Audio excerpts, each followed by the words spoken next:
Here's where we are moving forward in Truth and Love. I'm Lauren Green, Chief Religion Correspondent for Fox News Channel and author of the book, Lighthouse Faith. Well, you've no doubt heard of critical race theory and feminist theory, queer theory. There are a plethora of what's called high theories that try to define and critique the structures of particularly Western culture. You know, it's a culture that usually, liberals will see as oppressive and heavily misogynistic. So here's a question. Why don't we have biblical critical theory to critique the culture, according, or through the Bible? Well, in fact, that book now exists. It's called Biblical Critical Theory, How the Bible's Unfolding Story Makes Sense of Modern Life and Culture. And Christopher Watkin is the author, and he joins me now. Welcome. It's great to be here, Lauren. Well, obviously, you hear the accent. You're actually a professor of French studies at Monash University. That's right. In Melbourne, Australia. I mean, what are you doing writing a book on biblical critical theory? I suppose it's the first question you need to ask, isn't it? Yes, exactly. Let's deal with the elephant in the room here. Yes. Yeah, absolutely. So my own undergraduate degree was French and German, really heavily literature and philosophy focused course. So week after week, we were getting thrown, books by Marx and Freud and Nietzsche and Derrida and Foucault to write essays on, and I loved it. They were asking all the big questions of life. What's the meaning of life? Yeah. And also at that time, I'd recently become a Christian. And at my church, week after week, we were being told to study the Bible seriously and read it slowly and apply it to the whole of life. And so I was, in a sense, caught, I suppose, between these two worlds. How do I get a conversation going between the theorists that I was studying in my university course and the Bible that I was reading, each morning and at church on Sunday? And I think that the biblical critical theory is the end of a long, long journey that started with that question, what have these two got to say to each other, and went via the first Bible overview that I ever did, which I'm sure I'm not the only one to say really blew my mind. The idea that there's one coherent, multi-layered, complex story that the Bible's telling from beginning to end. I'd never known that before. And then when it was all presented to me, that was so rich and wonderful to think that that's a story that it isn't just one more story that's told within reality, but it's a story in which to live and that makes sense of reality. So that was a key step. And the second key step into working out what on earth might happen if we bring these things into conversation was reading Augustine's City of God. And what he does magisterially is what I very falteringly and imperfectly am trying to do in the Biblical Critical Theory book. So he takes the whole, almost literally the whole of late Roman culture. It's games, it's pastimes, it's politics, it's religion, it's militarism, and he reads it through a biblical lens. He critiques it through the lens of the story of the Bible from Genesis to Revelation. And that was a real penny drop moment for me. Oh, that's what it looks like to do critical theory from a biblical point of view. And so what I'm trying to do in the book is to use my knowledge of late modern Western culture to follow the same path that Augustine was traveling for late Roman culture. Well, it's absolutely fascinating. And, one of the problems with our culture today is that the default mode reaction to the Bible is negative. Like, I was listening to a, late 20-year-old kind of Gen Z kind of person say, well, it was written by men, so of course that means that you can't rely on it. I mean, and this is the default mode of a culture's reaction to the Bible. Why do you think that is? I think that would be a fascinating question for a sociologist. I think Christians are not exempt from that, aren't we? We often react to culture knee-jerk in a very negative way. Like our first reaction when we see something out there in the culture is, what's wrong with this? And I suppose that's the same reaction that people are having to the Bible. But I think that the Bible itself gives Christians a really rich foundation from which to go out and be cultural critics that don't do that. So the reason being, for the Christian, only God himself is utterly and absolutely good, not a shadow of evil in him. Right. And he's not part of this world. And, Christ says only God is good. And only the devil is utterly and absolutely evil. And none of us, neither you nor me, thank goodness, nor anyone else is the devil. And so everything in the world of human culture, whether it's people or movements or pieces of art or novels, there's going to be at least some faint shadow of God's good creation in it. because it's not the devil itself. But there's also going to be something that's wrong or misunderstood or partial or twisted because only God is good. And so a Christian goes out into the world of culture predisposed to think whatever I come across is going to be a mixture. Now, not all mixtures are the same. It's not all 50-50. Right. But there's going to be something that's a faint shadow of God's good creation everywhere. And there's going to be something twisted even in churches and Christian structures. And I think that gives Christians an unusual openness to engage with the whole of culture in a discerning, thinking, critical sort of way, rather than dismissing anything out of hand. Now, the problem is if you find your measure of what's good and evil within this created order, then some things have to be off balance sheet for your critique. So, for example, if I think that the way that I see the world is that the bourgeoisie, for example, are fundamentally the problem with society, and what we need is an uprising. Bourgeoisie. Now that's a word that a lot of young people just don't even they don't even know what that means. Okay. Bourgeoisie, which is basically middle class. You know, the upwardly mobile, new money. The landowning classes, absolutely. Yes. If I think they're the problem and what we need is the uprising of the proletariat, then I'm going to have to have a closed mind to critiquing that framework itself. Otherwise, I've got no reference for good or evil anymore. And similarly, if I think that regulation is the problem and free markets are the solution, then I can't critique that framework itself. Otherwise, I've got no measure for what's good and evil anymore. So the Christian has almost a unique openness to engage with anything in culture, discerningly and discriminatingly. Not that we have to reject everything or accept everything, but there's that openness that comes from only God being good. You know, a lot of people, most people have not read the Bible all the way through. Most Christians have not read the Bible all the way through, and they don't read it daily, which is also a problem. So they don't understand there's a narrative. There's a beginning and a middle and an end. There is a narrative that begins in Genesis and ends in Revelation. And that it's a cohesive narrative that applies to our lives. It is both descriptive and prescriptive, right? It describes what happens, but it also is prescriptive, saying this is what you should do. Yeah. But not everything is prescriptive, and so people kind of mix and match that kind of thing. How do you go about applying it to the structures of our culture? Like, you know, things, let's take let's take narrowness. Let's just apply it to education. When you look at education, let's look at education through the biblical narrative. Absolutely. So I think that the distinctive thing about a Christian who comes to culture, she wants to critique it from a biblical point of view, is that the filter that things go through is this creation, then fall, then redemption, then consummation narrative of the Bible. That's the simplest way, 4 words to describe the whole Bible. Right. Creation, fall, redemption, and consummation.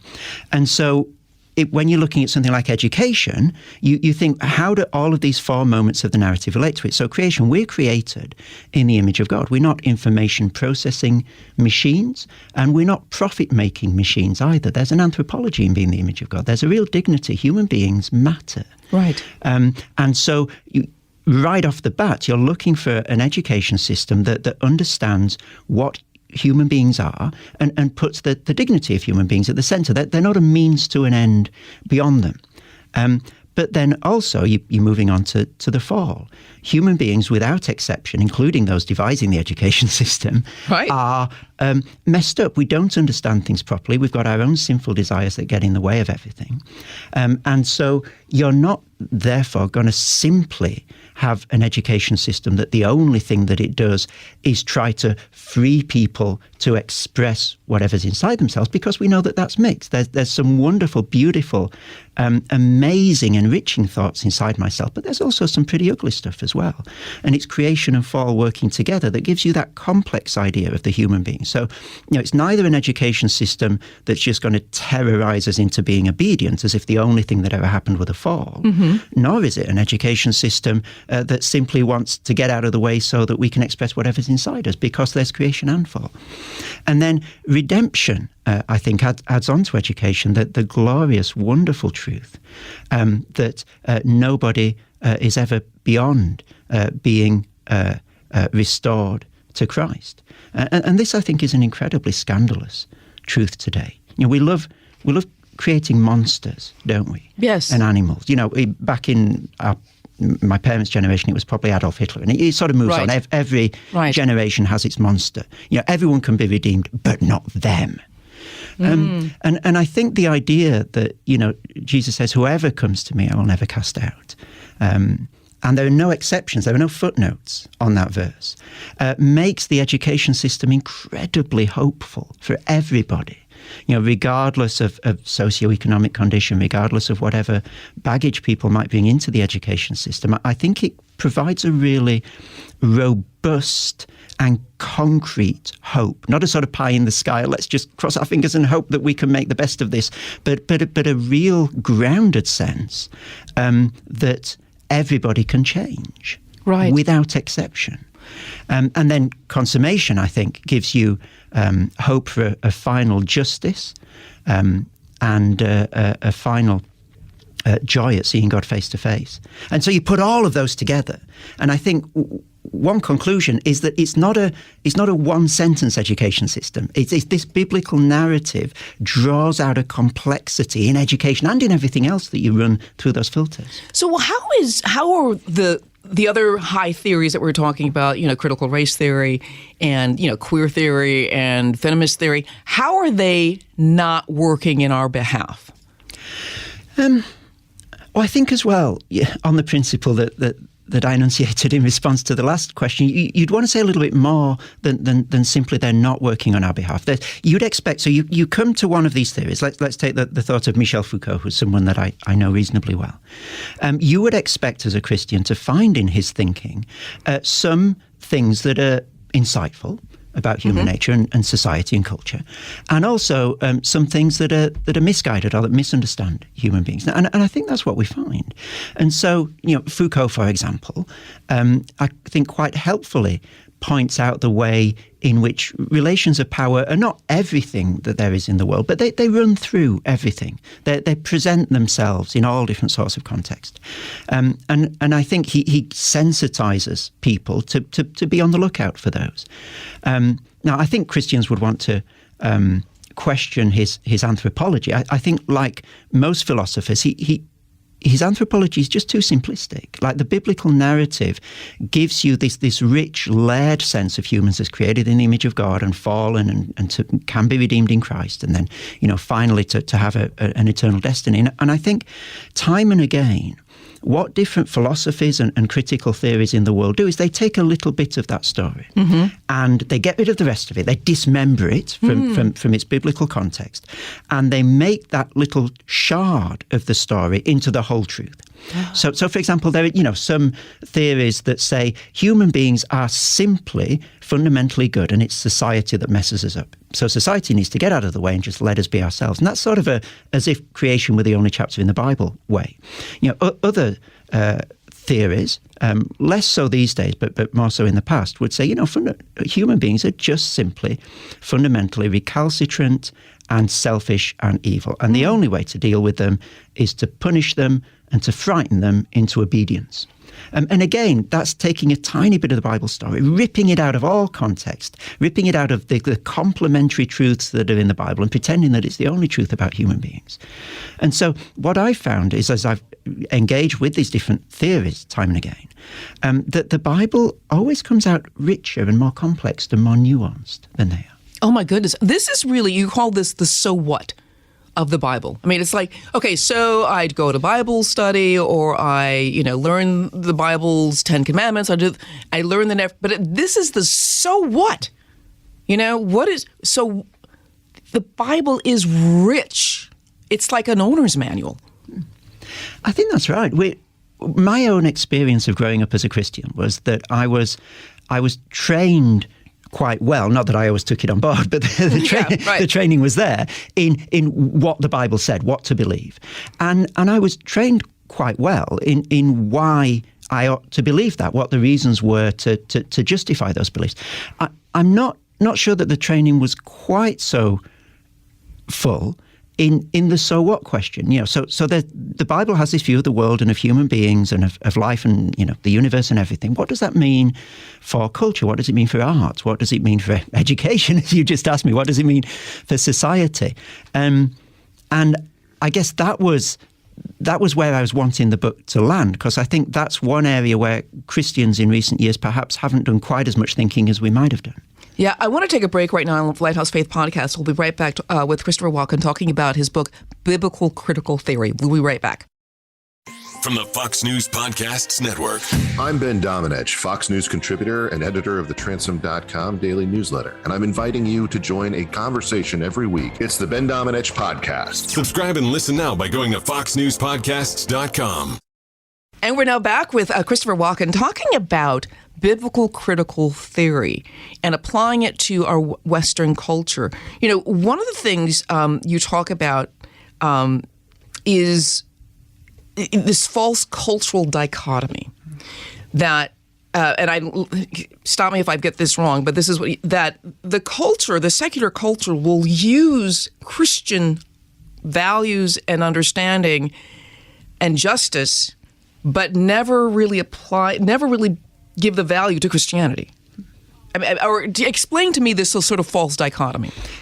Yes, there's been a couple of books recently that have really laid out this argument at great length. There's Tom Holland's Dominion, and then Glenn Scrivener wrote a book called The Air We Breathe. And what they're both arguing in those books, now I think persuasively, is that so many of the values that our society holds dear today, and that it uses to identify itself, that it's proud of, freedom, equality, and so forth, are originally brought into our tradition through Christian thinkers and grow out of a biblical soil.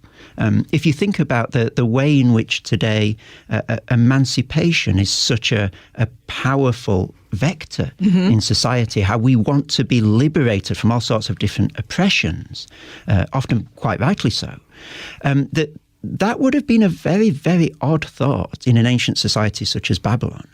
But what happens is that the God of the Hebrews brings his people out of slavery in Egypt. Right. And suddenly the idea of the importance of slaves being freed is brought into the tradition. We're given a way of thinking about that, a vocabulary to talk about that. And liberation, this is a book by John Coffey, who's wrote at length about this. Liberation becomes really socially valuable. And we've breathed that air. We live in that atmosphere. And so for us, to be freed is something that we covet and desire. But it's far from clear that that would be the case had not Christianity, Judaism, and then Christianity built up this idea of salvation as a freeing and the Exodus as a freeing from slavery, for example. This is very fascinating because in your book, in the introduction, I have to say, and I'm the full disclosure that I've not read the whole book. It's quite dense, but it's accessible. It's not like it's not accessible. It is, but it's a long book, like 600 pages, right, or 400. 600. I'm afraid it is, yes. Yeah, 600. But this idea that this theme is running throughout the Bible. We've brought out the big, bullet point one, which is the liberation of the Hebrews from Egypt. Yeah. But this theme is running throughout the Bible in little ways and in big ways. This is something you get when you read the entire Bible, right? Absolutely. Yes, it's and the main event that's referred to from the New Testament perspective in the Old Testament is the Exodus. So this is foundational for the way that Paul, for example, understands salvation. He's referring back to this paradigmatic event of the freeing of slaves from captivity. And the modern social theorist Jean-François Lyotard, the guy who wrote the postmodern condition, who came up with the whole idea of postmodernism, has in that book the idea of what he calls the emancipation narrative. And his argument is that the idea of emancipation has taken over in modern society. We see ourselves and we understand ourselves fundamentally as those who are being progressively emancipated from a series of progressions. And that has all sorts of consequences. First of all, it means that we see ourselves as making progress. We're further on than previous generations. It also means that we've got to, in a sense, find oppressions continually to free ourselves from, because that's our identity. society. We understand ourselves as those who are becoming freer and freer. And so I think the modern world has really imbibed and also transformed and changed out of its biblical context this idea of liberation and emancipation and made it its own calling card. But it's also like you talked about. I mean, I this whole idea of false dichotomies is that the irony of freedom is that restriction actually creates freedoms. It is an uncomfortable truth, I think, for the modern world. And it's a truth, to be fair, I think that Christians as well find it sometimes hard to own up to the idea that freedom in one area requires a concomitant restraint in another. So there's this wonderful verse, isn't there, rightly, famous. We've just had Martin Luther King Jr. Day here, that he quoted, and people have quoted down the centuries, "Let my people go." It's the anthem of liberation movements. It appears 7 times in Exodus, and every single time it's followed by words to the effect of, "that they may serve me." Let my people go, that they may serve me in the desert. And the modern world... We forget, we only hold on to the "let my people go." Yes, absolutely. But the modern world hears "let my people go" and they think, hooray, that's our guy. And then they hear that they may serve me, they're, Christians being Christians again, enslaving themselves. But it's actually the truth of all liberation. I can only free myself in one area by constraining myself in others. So, for example, if I want to live my life utterly rationally and follow the principles of reason at every step, then I've got to, at certain points, park my desires or ignore my desires, because they're going to be all over the place. And they're sometimes going to clash with what reason would dictate. The one classic example is I can't both eat 3 pizzas every day and win the Wimbledon tennis tournament. I've got to choose. I can do one of those. I can be free to do one of those. Right. But that very freedom requires a constraint in the other area.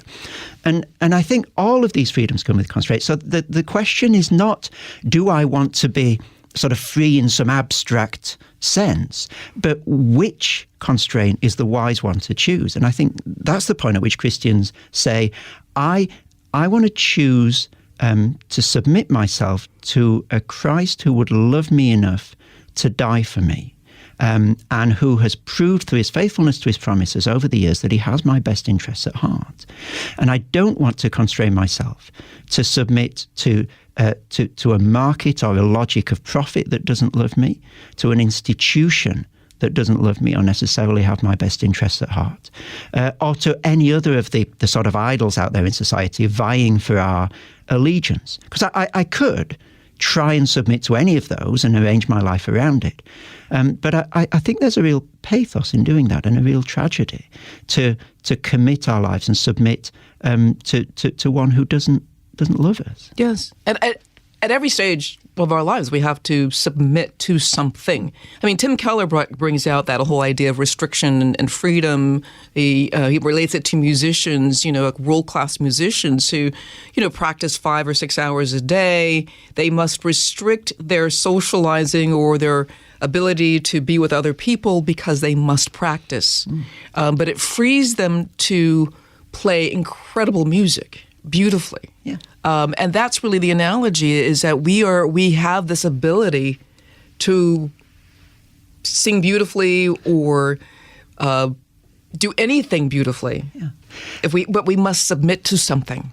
I think that's absolutely right. And it runs through the whole Bible, doesn't it? There's a passage, I think is it towards the end of Galatians, you keep in step with the Spirit and don't gratify the desires of the sinful nature. And you can do one of those, but you can't do both of them. Right. You can't be free to do both at the same time. You've got to choose. And I think that the injunction to Christians is choose wisely. Don't just stumble into a choice. Think carefully about who or what you're serving and whether it's going to be worthy in the sense of that service and that allegiance. You talk about in the book how much culture shapes us, right? The culture is shaping us, and you give 6 figures, or I guess the way culture shapes us. What are those? The premise is that we are being aggressively catechized from the moment we wake up to the moment we go to sleep. culture is giving us a way, inducing us to form ourselves around a particular way of being in the world, whether it's the way that our smartphones make everything available to us. I'm at the center of this universe and I can just with a couple of taps get any information I want. Whether it's the way that, I choose what clothes I wear, I choose what television channel I watch, I choose how I get to work. All these choices, it's inculcating in me a way of being in the world. And Christians have sometimes thought that ideas drive all of that, intellectual concepts. And this is sort of the worldview idea. Mm-hmm. Everything is first of all an idea, and then it gets distributed in society. And then other Christians have pushed back against that and said, no, that's a little bit too intellectualist. Everything is first of all a habit or a ritual, and then it gets sort of crystallized in ideas. And what I'm trying to do with these 6 figures is to say that the relationship between all the different things forming our lives is more complex than that. It's not that everything's first of all an idea or everything's first of all a ritual, but there are concepts and words. Words shape the way that we think. There are indeed habits and rituals. There's the way we think about space and time. Is time aligned with progress gradually being made so that every generation is better off than the previous one? That's sort of what we've thought, probably up until the financial crisis and the climate crisis. But it's really heavy that is sort of changing now for the younger generations. There's also objects around us, the way that they shape the way that we engage with the world. So smartphones would be one, but cutlery, everything, these tiny little messages we're being given from everything around us. Live in this particular way, desire these particular things, covet this, reject that. And often it's not, a billboard right in front of our eyes shouting at us. It's 10,000 tiny little nudges every day. Right. And what I'm trying to do with this series of different figures, as I call them, is allow all of those a place at the table when it comes to deciding how we're formed to be the people we are by the culture around us. And you have to be aware that all of these things are around. This is very important because I think people operate without really understanding that they have the sort of default mode reactions to a world that came from someplace else. Absolutely. And so I think one thing that the biblical critical theory is trying to do is make the familiar world around us just a little bit strange, like to help us to see it with new eyes. And the biblical paradigm for that, I think, is the book of Revelation and the amazing way, just the astounding way in that book that John takes what would have been a familiar late Roman world to people, just getting on, doing my life, living living with my family. And he uses such vivid language to talk about it. This is Babylon.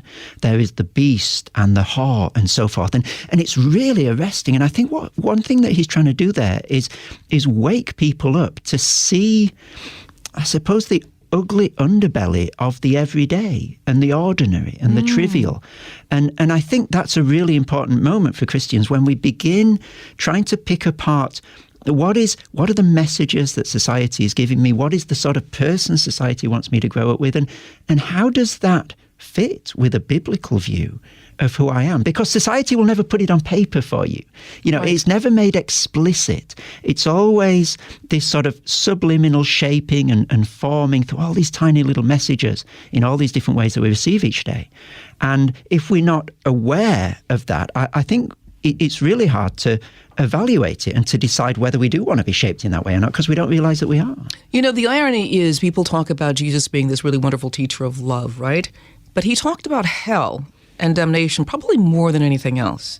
And in fact, when you analyze him in the wilderness and being tempted by the devil in these 3 basic areas are basically the 3 places where we live. It's who we bow down to, who we give authority to, the false idols in our lives, resist those, and the idea that who's going to feed me, who's going to give me the bread, and the idea is that he's being tempted in the 3 areas that we all live in when he is weakest, and that should send up some red flags right there for us. That is fascinating, Lauren. I hadn't heard that passage talked about in that way before, but that is so compelling, isn't it? The different ways in which, we're tempted to bow down and him being tempted when he's at his weakest. That is very thought-provoking.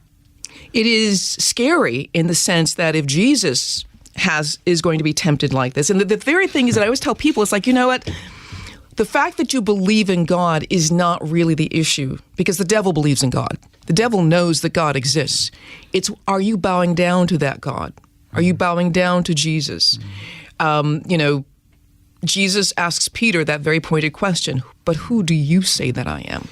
And I think another way of putting that is, who do you trust with your life? Like, do I trust my career to take care of me as a full human being? Do I, trust my bank account? Do I trust the things that I buy? Whatever it is, it's different things for different people. It's not career for everybody.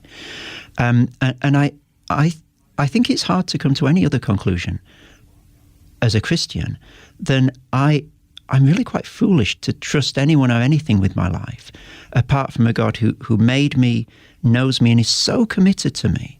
That he would die himself, leave the glory of heaven, become obedient even to death on a cross for me. Like, no one else has done that. No one else has shown that commitment to me. And so I want to, if I'm going to trust anyone with my life, and I have to, I want to trust him. Yes. Well, I want to thank you so much for being on Lighthouse Faith Podcast. The book is called Biblical Critical Theory, How the Bible's Unfolding Story Makes Sense of Modern Life and Culture. Christopher Watkin, thank you so much. The foreword is by Timothy Keller. Many people are Keller fans, so pick up the book for that reason only, because if Tim Keller endorses it, you know it's good. But believe me, this is something that if you're a serious Christian, you really want to understand. You really have to understand that you are, C.S. Lewis talks about, you're living in occupied country or something like that. I mean, you really are not living in a war. You're living in a war zone. Yeah, absolutely. Or as the Bible says, we're in exile. Yes. Here. Yeah. Absolutely. Thank you so much, Christopher Watkin. Thank you, Lauren. And love the accent too, of course. I'm glad that I could oblige. Thank you so much. This has been Lighthouse Faith Podcast. Thank you so much. I'm Lauren Green. Have a blessed day.